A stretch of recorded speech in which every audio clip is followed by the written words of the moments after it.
siang para siswa SMA MA kelas 11 dari seluruh Indonesia.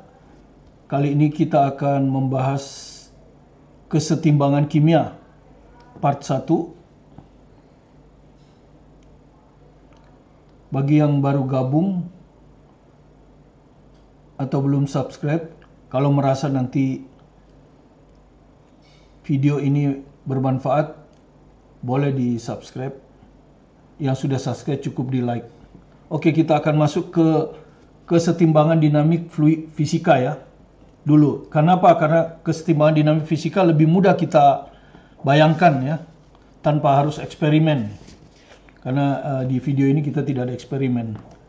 Misalnya kalau Anda masukkan air panas ke sebuah wadah tertutup, air panas ya, Anda masukkan ke sebuah wadah tertutup, sehingga uapnya tidak bisa menghilang dari wadah tersebut ya, rapat, tertutup rapat. Apa yang terjadi pertama kali? Anda akan melihat bahwa air ini akan banyak yang menguap ya, dari fase cair menjadi fase uap ya, atau gas. Makin lama makin banyak ya, dan permukaan air tentu akan turun ya, karena dia berkurang, permukaan air akan turun. Tapi suatu waktu udara ini jenuh dengan uap air ya, udah jenuh dengan uap air, artinya uap air sudah tidak bisa bertambah lagi. Kalau ibarat kamar, tiap kamar hanya boleh ditempati 4 orang. Nah, kamar itu sudah penuh dengan 4 orang, sehingga kalau orang kelima mau datang, maka orang yang ada harus pergi ya.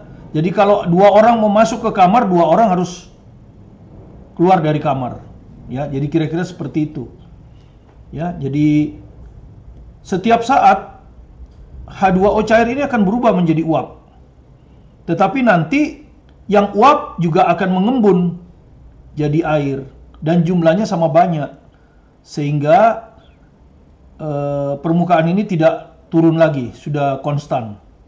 Nah, pada saat itu terjadilah keseimbangan. Jadi pada saat keseimbangan terjadi, laju penguapan dari cair menjadi gas akan sama dengan laju pengembunan dari uap menjadi cair ya. Nah, ini disebut dengan kesetimbangan fisika ya. Dan kesetimbangan ini dinamik. Dinamik itu artinya setiap saat akan ada cair jadi uap, menguap, tapi setiap saat juga akan ada dari uap menjadi cair, dan jumlah molekulnya sama banyak ya. Nah, ini disebut reaksi berlangsung 2 arah ya. Jadi ke kanan arah maju itu adalah cair menjadi gas, kemudian ke kiri arah mundur itu dari gas jadi uap. Nah, ketika kesetimbangan tercapai, laju ke kanan sama dengan laju ke kiri, sehingga jumlahnya tetap, sudah tidak berubah ya. Itu mudah kita bayangkan ya. Sekarang bagaimana dengan kesetimbangan reaksi kimia? Nah, kali ini kita harus eksperimen ya, tapi di sini kita bayangkan aja ya. Jadi misalnya mula-mula di dalam ruangan itu hanya ada, di dalam wadah ya, hanya ada N2O4 gas, wadah tertutup itu 0,04. NO2 nya belum ada, ya masih 0. Jadi NO2 yang ini 0. Kemudian dengan waktu N2O4 ini akan mengurai, berkurang. Kenapa? Karena dia membentuk NO2. Jadi NO2O4 turun, NO2 naik. Nah, suatu waktu ketika konsentrasi dari N2O4 ini sudah 0,0337, dia sudah tidak berubah lagi. Pada saat itu konsentrasi NO2 0,0125, jadi juga tidak berubah lagi ya. Jadi ketika konsentrasi N2O4 dan NO2 sudah tidak berubah lagi, itu ada artinya tercapai kesetimbangan. Dan kesetimbangan tercapai pada saat T1 ini ya. Pada saat T1 ini. Kira-kira seperti itu ya. Nah, sekarang kita akan menurunkan dari kinetika kimia untuk reaksi dasar, artinya reaksi yang berlangsung satu tahap. Persamaan laju reaksi itu bisa diperoleh langsung dari reaksi setaranya. Ya, dari reaksi setaranya. Jadi laju reaksi maju yang ke kanan ini, yang kita sebut laju reaksi maju. Ya. Ini laju reaksinya R ya, kita sebutnya R, rate. Yang lain mungkin nyebutnya V, velocity. Laju panjang ini adalah sama dengan KF kali konsentrasi N24. Jadi kalau ke kanan, laju reaksinya konsentrasi N24 ya. Laju reaksi mundur dari 2NO2 membentuk kembali N24. Itu adalah KR kali konsentrasi NO2 pangkat 2. Ya, karena ini reaksi satu tahap. Konsentrasi NO2 pangkat 2. Nah, pada kesetimbangan berlaku laju reaksi maju sama dengan laju reaksi mundur. Laju reaksi maju ini KF kali konsentrasi N24. Laju reaksi mundur ini KR konsentrasi NO2 pangkat 2. Ya, nah. Kalau konsentrasi kanan ini saya bagi dengan konsentrasi kiri, jadi ini konsentrasi kanan, saya bagi dengan konsentrasi kiri, maka kali silang kan, Anda sudah tahu kali silang ya. Kalau N24 di atas, maka KF akan di atas. Kalau NO2 di atas, KR akan di bawah, kan gitu. Ya. Nah, kemudian KF ini adalah tetapan laju reaksi maju. KR adalah tetapan laju reaksi mundur. Tetapan dibagi tetapan, ya tetapan. Cuman sekarang disebut tetapan kesetimbangan. Karena urusannya dengan kesetimbangan. Jadi disebut tetapan kesetimbangan. C itu dari kata konsentrasi. Ya, karena kita di sini ngurus konsentrasi. Jadi ini adalah tetapan reaksi berdasarkan konsentrasi. Zat-zat produk, zat-zat reaktan dan produk. Ya. Seperti itu. Nah, kemudian Anda tahu tetapan laju reaksi ini bergantung pada suhu. Bergantung pada suhu dan juga dipengaruhi oleh katalis. Nah, Kc dipengaruhi oleh suhu, tetapi tidak dipengaruhi oleh katalis. Ya, jadi Kc tidak dipengaruhi oleh katalis. Kenapa? Karena rasio. Ya, rasio. Jadi dia akan mempercepat ini dengan laju yang sama sehingga kalau dicoret Kc tidak dipengaruhi oleh katalis. Ya. Jadi katalis itu di dalam reaksi kesetimbangan berfungsi hanya mempercepat tercapainya kesetimbangan, tetapi tidak merubah tetapan kesetimbangan. Oke. Nah, jadi sekali lagi Kc ini disebut tetapan kesetimbangan berdasarkan konsentrasi. Kalau suhunya tetap, Kc-nya tetap. Ya, Anda boleh rubah-rubah konsentrasi kanan dan konsentrasi kiri, tapi Kc akan tetap kalau suhunya tetap. Tapi kalau suhunya kita rubah, Kc akan berubah.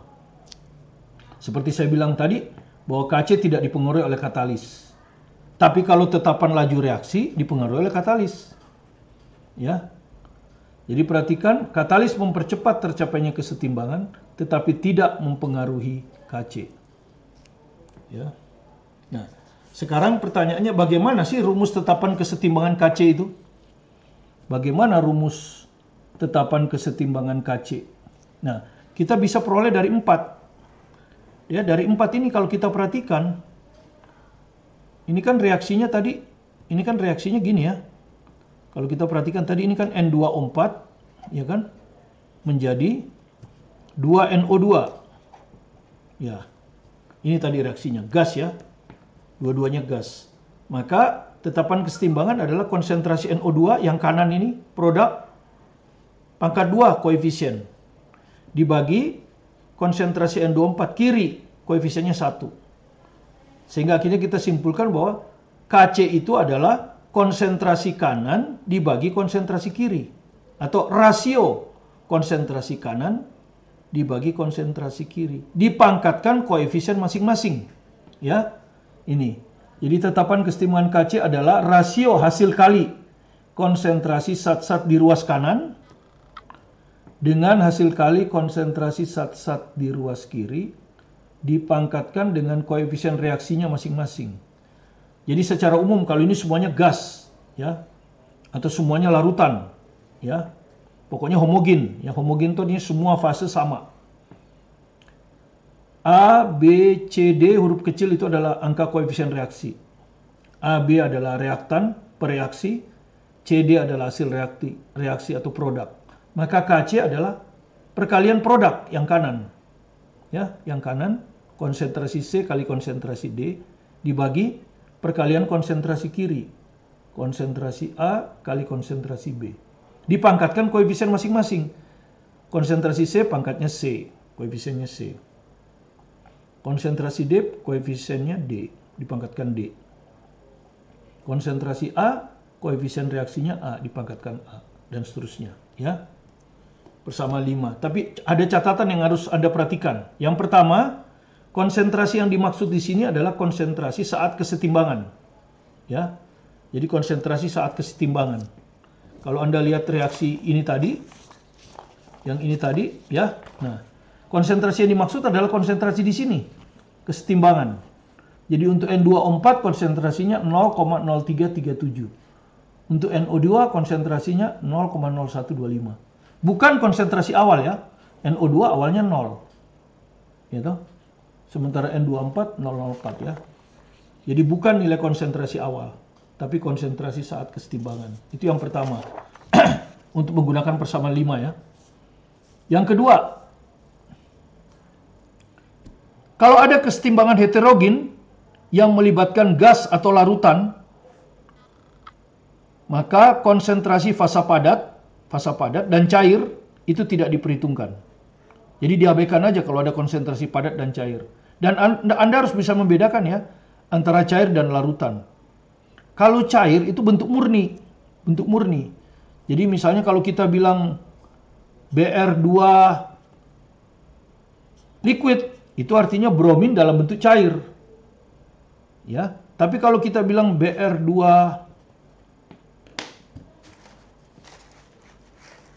aqu,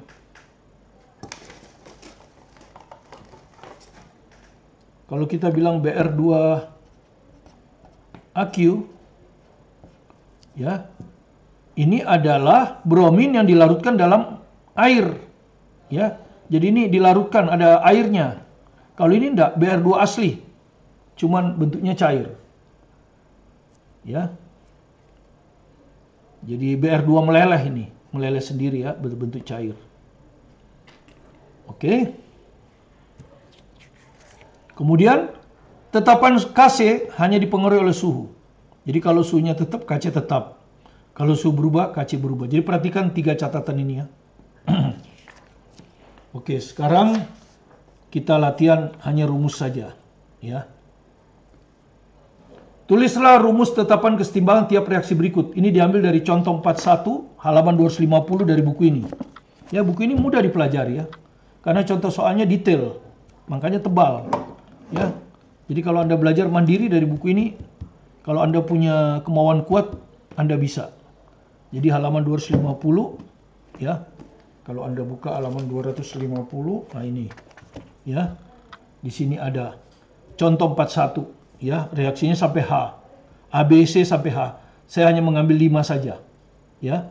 Di sini 1 2 3 4 5 6 7 8, di sini ada 8, ya. Oke.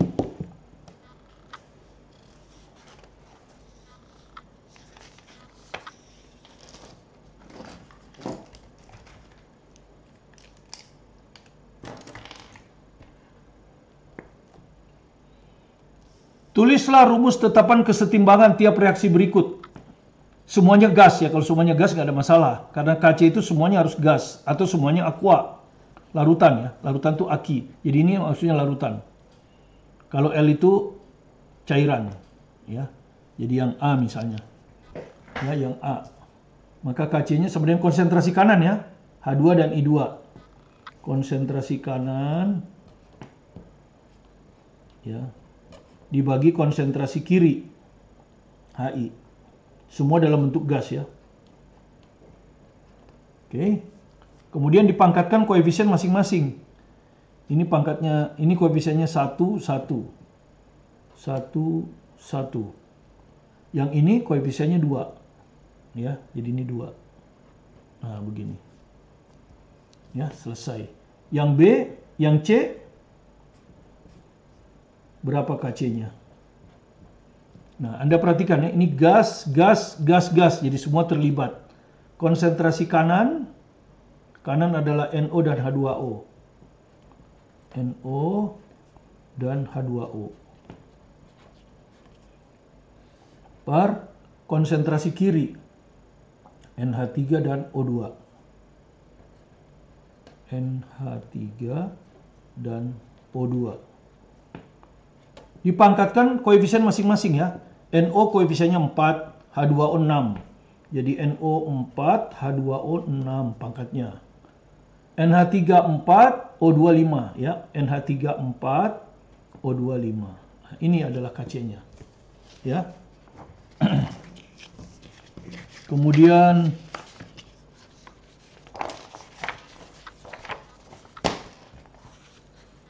yang D,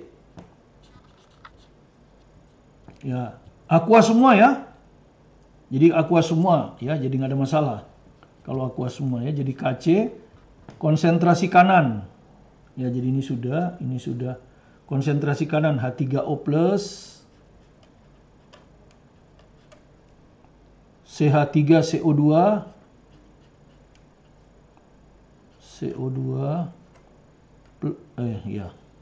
per konsentrasi kiri CH3CO2H, CH3CO2H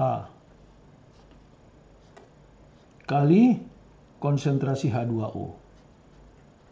Nah, dipangkatkan koefisien masing-masing. Kebetulan pangkatnya semua 1. Ya, jadi 1. Jadi sebetulnya nggak perlu ditulis kalau 1 ya. Tapi nggak apa-apa saya tuliskan. Oke. Yang F sekarang, hati-hati. Ya, yang F ini heterogen ya. Ini adalah keseimbangan heterogen. Kenapa? Karena fasanya lebih dari 1. Ini gas, ini padat. Ada 2 fasa di sini ya, gas dan padat. Dan yang diambil hanya yang gas ya. Ya, jadi hanya gas. Hanya gas. Jadi ini akan sama dengan konsentrasi kanan ya. Tapi yang gas saja, CO2 per konsentrasi kiri, CO. Pangkatkan koefisien masing-masing ya. Ini pangkat 2, itu juga pangkat 2. Jadi CO2 koefisiennya 2 pangkat 2, CO juga 2. Nah, begini. Terakhir yang H, ini larutan, ini cairan, larutan. Ini juga namanya heterogen ya, karena fasanya lebih dari 1. Ya. Yang diambil hanya yang aqua ya, larutan saja. Nah, begini. Yang ini tidak diambil, ya diabaikan. Jadi konsentrasi NH4+, konsentrasi OH- yang di ruas kanan ya. Tapi yang berbentuk aqua, di kiri hanya NH3. Ya. Kemudian kebetulan pangkatnya 1 semua. Ya. Ya ini. Ya, itulah ya. Jadi perhatikan kalau kesetimbangan heterogen, kalau melibatkan aqua dan lainnya, kita hanya ambil aquanya saja. Kalau gas dan ada padat cair, yang kita ambil gasnya saja. Ya. Kc adalah konsentrasi zat-zat yang ada di kanan reaksi atau disebut produk dibagi konsentrasi yang ada di kiri reaksi. Ya, disebut reaktan. Oke. Itu Kc, ya. Kita lanjutkan dengan tetapan kesetimbangan berdasarkan tekanan parsial. Dan ini hanya berlaku untuk gas, ya. Kalau yang tadi berlaku untuk gas dan larutan. Kalau Kc berlaku untuk gas dan larutan, kalau Kp hanya untuk gas. Tidak berlaku untuk larutan, ya. Nah, sebelum kita menjelaskan tentang Kp, maka kita perlu ulang sedikit di kelas 10 apa itu fraksi mol. Karena tekanan parsial ada hubungannya dengan fraksi mol. Misalnya di dalam ruangan ada gas A, ada gas B, ada gas C. Ruangan tertutup ya. Maka fraksi mol A, fraksi mol gas A itu adalah jumlah mol gas A dibagi total jumlah mol gas dalam wadah. Ya, kalau cuma ada 3, total jumlah mol gas dalam wadah adalah jumlah mol gas A tambah jumlah mol gas B tambah jumlah mol gas C. Jadi N itu untuk jumlah mol ya. Pembilangnya adalah jumlah mol gas A. Ini namanya fraksi mol. Ya, bilangan yang paling besar 1 ya. Paling besar 1. Nah, Kemudian tekanan parsial gas. Apa itu tekanan parsial gas? Parsial itu artinya sebagian. Jadi tekanan parsial suatu gas dalam campuran gas-gas pada suatu wadah tertutup adalah tekanan yang akan dilakukan oleh gas itu saja. Ya, oleh gas itu saja jika dia ada sendiri menempati wadah tersebut. Ya, jadi kalau tekanan parsial gas A itu fraksi mol A kali tekanan total yang ada dalam wadah. PB akan sama dengan fraksi mol B kali tekanan total dari gas yang ada dalam wadah. PC juga begitu ya. Jadi P itu tekanan total gas dalam wadah ya. Seperti itu. Ya, sebagai contoh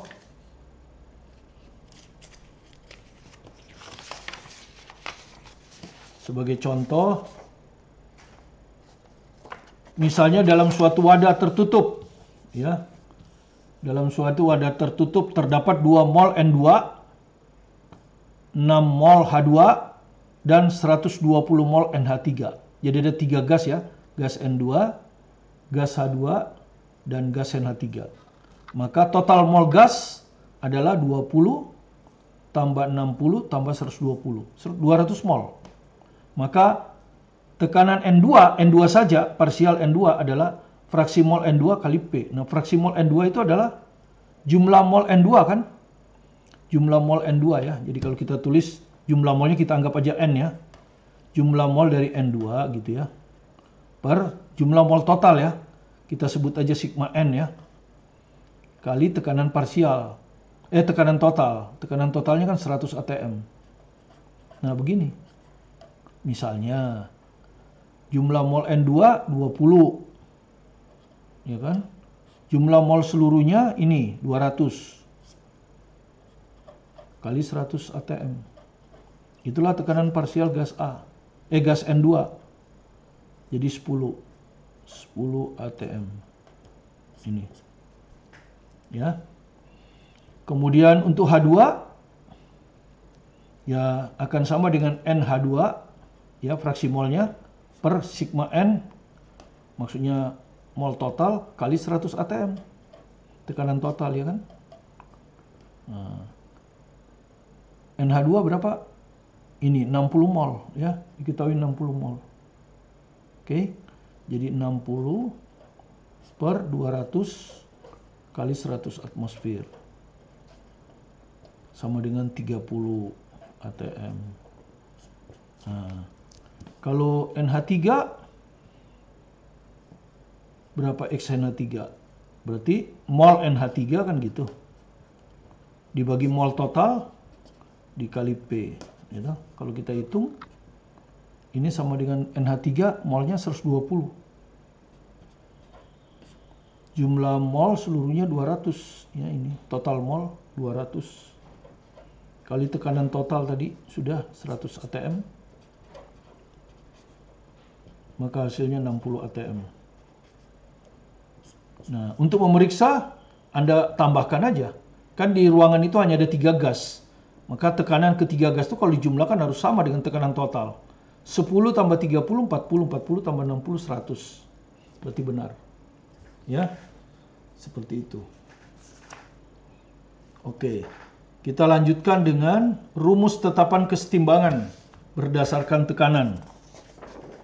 Ya kan? Rumus tetapan kesetimbangan berdasarkan tekanan. Kalau tadi berdasarkan konsentrasi ya. Kalau berdasarkan konsentrasi Kc. Kalau berdasarkan tekanan Kp. Tapi ini hanya berlaku untuk gas ya. Kalau ini berlaku untuk larutan dan gas. Kalau Kp hanya untuk gas saja. Nah, kalau ada reaksi kesetimbangan homogen melibatkan gas-gas. Jadi A ini gas, B ini gas, C ini gas, D ini juga gas. A, B, C, D huruf kecil menyatakan koefisien reaksi. Maka Kc-nya Anda sudah tahu ya. Kc-nya akan sama dengan konsentrasi kanan ya dibagi konsentrasi kiri pangkat koefisien masing-masing. Kalau Kp sama aja, cuman konsentrasi diganti dengan tekanan parsial. Jadi jadi ini tekanan parsial C kali tekanan parsial D dibagi tekanan parsial A dikalikan tekanan parsial B. Pangkat koefisien masing-masing. Tekanan parsial C, pangkatnya C. tekanan parsial D, pangkatnya D, dan seterusnya, ya. Kemudian peringatan lagi, pada kesetimbangan heterogen yang melibatkan gas, ya, kita akan hitung Kp-nya kan, maka hanya yang fasa gas yang diperhitungkan, fasa lainnya nggak diperhitungkan, ya. Misalnya ini berapa Kp-nya? Semua gas ya, nggak ada masalah. Tekanan parsial yang kanan, kan gitu, dibagi tekanan parsial yang kiri, N2 dan H2 kan, N2 dan H2. Nah, jangan lupa dipangkatkan koefisien masing-masing. NH3 pangkatnya 2.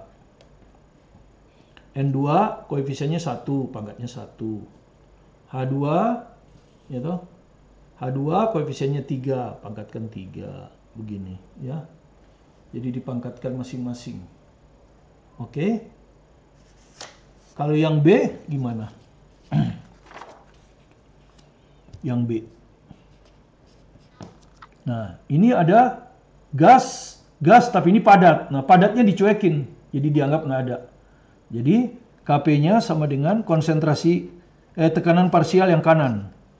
Yang kanan gas ya, CaCO3. CaCO3. Nah, dibagi yang kiri CO2. Tekanan parsial CO2. Pangkatkan koefisien masing-masing. CaCO3 koefisien reaksinya 2, dipangkatkan 2. CO2 1. Nah, ini. Ya. Nah, sekarang bagaimana hubungan, kalau gitu bagaimana hubungan Kp dan Kc? Kan itu. Ya. Sekarang bagaimana hubungan Kp dan Kc? Ya. Kita untuk gas tentu ya, karena yang punya Kp hanya gas. Nah, pertama Anda harus ngerti dulu molar ya, atau konsentrasi. Saya singkat aja dengan M. Soalnya kalau nulis konsentrasi nggak enak ya. Jadi konsentrasi saya ganti M. M gas. Itu definisinya adalah mol dari gas. Kalau gas A ya gas A. Per volume wadah. Karena gas itu biasanya ditempatkan di wadah. Ya. Nah, ini biasanya dinyatakan dengan notasi N. Mol ini N. Volumenya harus liter ya. Ya. Nah, Anda tahu persamaan gas ideal? Ya, tekanan kali volume sama dengan nRT. Ya. Ini Anda belajar di fisika ya. Di fisika juga sudah belajar ini ya. Atau di ya mungkin kelas 10 ya Anda sudah belajar. Tekanan gas ideal. PV sama dengan nRT. P itu tekanan. Ya biasanya kita pakai atmosfer ya. V adalah volume, biasanya kita pakai liter. N mol. T su mutlak Kelvin. Maka nilai R ini biasanya 0,082 ya. Asalkan satuan kita tekanan atmosfer, N mol, ya, volume liter, suhu Kelvin, maka R-nya ini. Kalau satuannya lain lagi, ya kita ambil satuan standar untuk kimia, volume liter, tekanan atmosfer. Jadi kalau nggak atmosfer jadikan atmosfer. N mol, kalau tidak mol jadikan mol. Suhu Kelvin, kalau Celsius jadikan Kelvin, maka R-nya akan sama dengan 0,082. Nah, kalau kita ingin tekanan sesuai dengan rumus Kp kan tekanan, maka tekanan akan sama dengan N per V kali RT. Nah, tadi kita udah tahu ya, mol dibagi volume itu adalah M. Dengan demikian kita bisa menyatakan tekanan sebagai MRT. Ya. Nah, sekarang misalnya ada reaksi AB jadi CD, ya, semuanya gas. Maka tekanan parsial A akan sama dengan MA kali RT. Otomatis itu. Tekanan parsial B, MB kali RT. M itu molaritas ya, konsentrasi dari gas B. PC, konsentrasi dari gas C kali RT. PD, konsentrasi gas D kali RT. Ini tekanan parsial masing-masing. Ya. Nah, sekarang coba Anda tuliskan definisi dari Kp. Ya. Anda tuliskan definisi dari Kp. Seperti apa? Ya. Jadi kalau kita tuliskan di sini aja ya, biar leluasa kita ya. KP apa? KP tekanan kanan CD ya. Tekanan kanan dibagi tekanan kiri A dan B.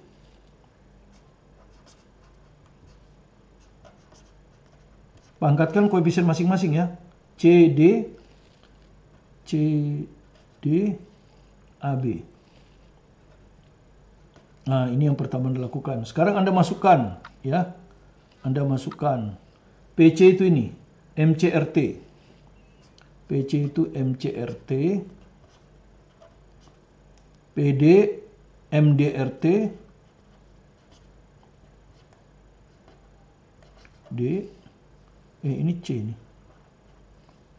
Per PA MART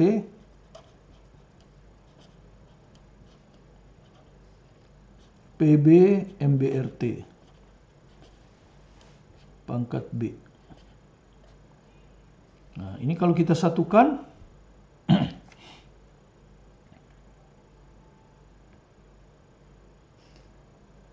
jadi MC-nya kita pisah ya, M-nya kita pisah. Ya, jadi ini jadi MC pangkat C kali MD pangkat D per MA pangkat A MB pangkat B.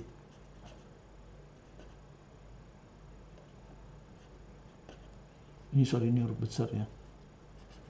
Pangkatnya Pak huruf kecil semua. Oke. Terus RT-nya juga kita pisah. Ya. Jadi ini MC pangkat C, RT pangkat C. MD pangkat D, RT pangkat D. Yang bawah RT pangkat A, RT pangkat B.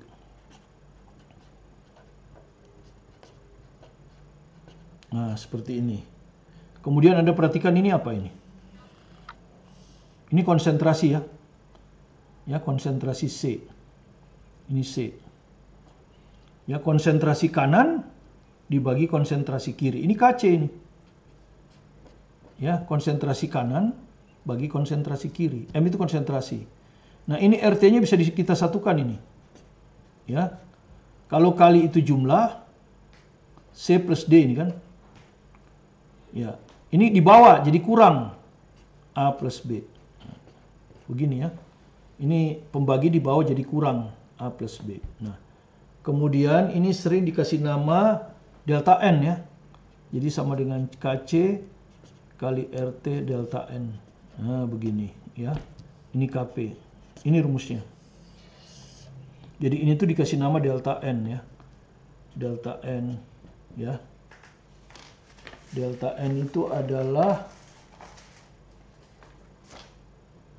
jumlah koefisien kanan, itu C plus D itu kan di reaksi ini. C plus D itu jumlah koefisien kanan, jadi ini jumlah koefisien kanan dikurangi jumlah koefisien kiri. Nah, begitu ya. Jadi delta N ini jumlah koefisien kanan. Jumlah koefisien kanan C plus D dikurangi jumlah koefisien kiri A plus B. Ya, seperti itu rumusnya. Itulah hubungan antara KP dan KC ya. Sekali lagi, R ini satuannya 0,082. Ya, kalau Anda pakai tekanan atmosfer, volume liter, N mol, T Kelvin. Ya. T suhu mutlak. KC ya tetapan kesetimbangan karena konsentrasi. Oke. Sekarang kita lihat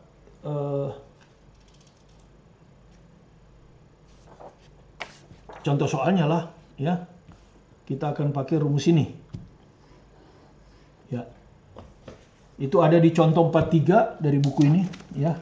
Contoh 43. Nah, makanya lengkap buku. Setiap ini ada contohnya. Jadi contoh 43 halaman 255 ya, Maestro Kimia. Jadi saya menjelaskan sesuai dengan buku ini. Ya. Karena terinci, jadi mudah dipelajari. Ya, nih setelah kita menurunkan rumus ini, kita sekarang terapkan. Tulis persamaan yang menghubungkan Kp dan Kc untuk reaksi ini. Anda perhatikan hanya gas ya, ini gas semua. Oke, jadi tinggal Kp sama dia, saya tulis lagi ya biar ini jelas. Kp sama dengan Kc RT pangkat delta N. Oke. Yang A dulu. Delta N-nya berapa? Kan cuma masalah kita hanya cari delta N kan? Delta N adalah jumlah koefisien kanan. Nah, ini jumlah koefisien kanannya 1 tambah 3, ya. 1 tambah 3. Dikurang jumlah koefisien kiri 2. Jadi 2 ini. 4 kurang 2, 2. Jadi hubungannya jadi Kp sama dengan Kc RT pangkat 2. Nah, begini. Kan hanya disuruh menghubungkan kan? Seperti itu. Oke. Sekarang yang B. Gas-gas, semua gas. Nggak ada masalah. Jadi, kita cari delta N-nya. Jumlah koefisien kanan. Nah, koefisien kanannya 1 tambah 1. 1 tambah 1. Kurang jumlah koefisien kiri. 1 tambah 1. Hasilnya 0. Maka Kp akan sama dengan Kc RT pangkat 0. Nah, ya, delta N-nya 0 kan. Nah, ini apa maksudnya ini? Pangkat 0 kan 1. Jadi ini artinya Kp sama dengan Kc. Ini keadaan khusus ya. Ini keadaan khusus ini. Jadi kapan Kp sama dengan Kc? Kalau jumlah koefisien kanan sama dengan jumlah koefisien kiri.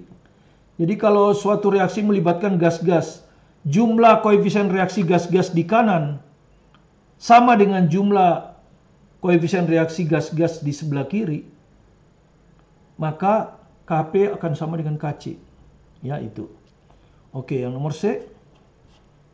Kalau Anda ditanya ya, kapan Kp sama dengan Kc gitu ya. Ini heterogen. Kenapa? Ada padat, S, ya, padat, solid ya. Solid, S itu singkatan dari solid. Ini gas. Nah, yang kita uruskan cuma gas. Ya. Jadi yang kita urus gas. Jadi delta N-nya harus yang gas. Sebelah kanan, ini nggak ada. Jadi yang kanan 4 tambah 1.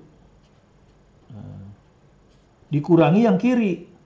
Nah, yang kiri nggak ada gas, berarti 0. Maka delta N-nya sama dengan 5.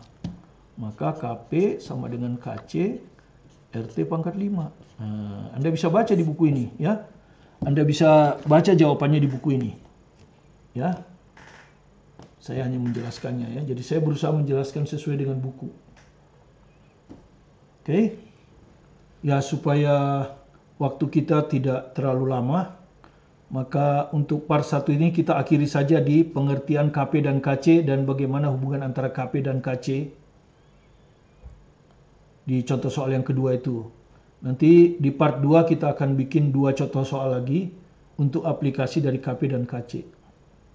Ya, jadi kita hanya pelan-pelan sedikit contoh supaya Anda bisa memahami contoh itu dengan baik. Dan semua contoh diambilkan dari buku ini ya. Demikian juga dengan teorinya, dirangkum di sini buku ini. Sehingga Anda mudah mempelajarinya, ya. Terima kasih atas perhatian Anda. Sekali lagi, kalau bagi yang baru berkunjung atau belum subscribe, silakan subscribe. Bagi yang sudah subscribe, cukup like. Atau kalau perlu diberi komentar, supaya kami bisa melayani Anda dengan lebih baik, baik dalam mata pelajaran kimia, fisika, dan matematik yang akan diambilkan semuanya dari buku saya, buku terbaik yang sudah digunakan sebagai referensi di SBMPTN maupun UN. Saya Martin Kanginan, tetap semangat belajar mandiri dari rumah.